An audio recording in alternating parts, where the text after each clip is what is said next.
Well, first to follow up also on that.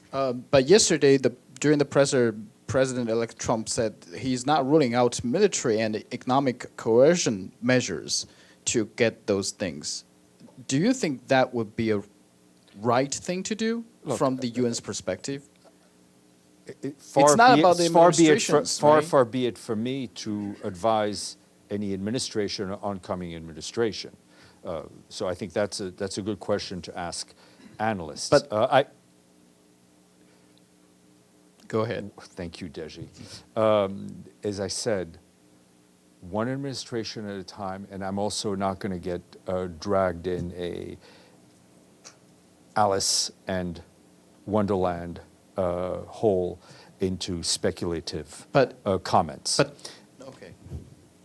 This morning, Gerd Peterson said that he's ready to continue work with the caretaker authorities in Syria, which still in one of the composition is still HTS. I mean, how would this go so far? I mean, it's going. I mean, as we don't consider HTS a terrorist group now? Let's be clear here. There is a new authority in Damascus, right, trying to assert its authority over the totality of Syrian territory. It is only normal that we deal with them, right, in order to help humanitarian delivery. I mean, we've, I think, been very clear on the dire humanitarian needs in Syria to help with the political transition. This is Mr. Pedersen and other UN officials are doing their work based on a mandate given to them by member states. It doesn't imply recognition. It doesn't mean we're violating any Security Council resolutions. So it doesn't matter they are still a terrorist group. It's not that it doesn't matter, is that we have a mandate to fulfill, and we're fulfilling it.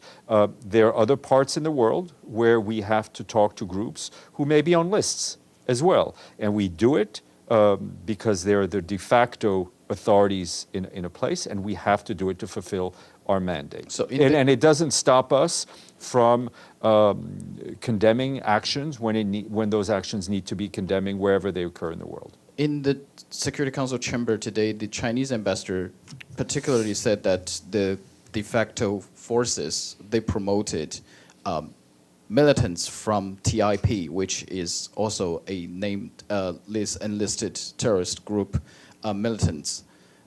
Do you feel concerned about this promotion? I think I would encourage you to read. Mr. Pedersen was very clear, right? He talked about the fact that as they're trying to unify the defense ministry, they are appointing some foreign fighters. So that's not a secret, right?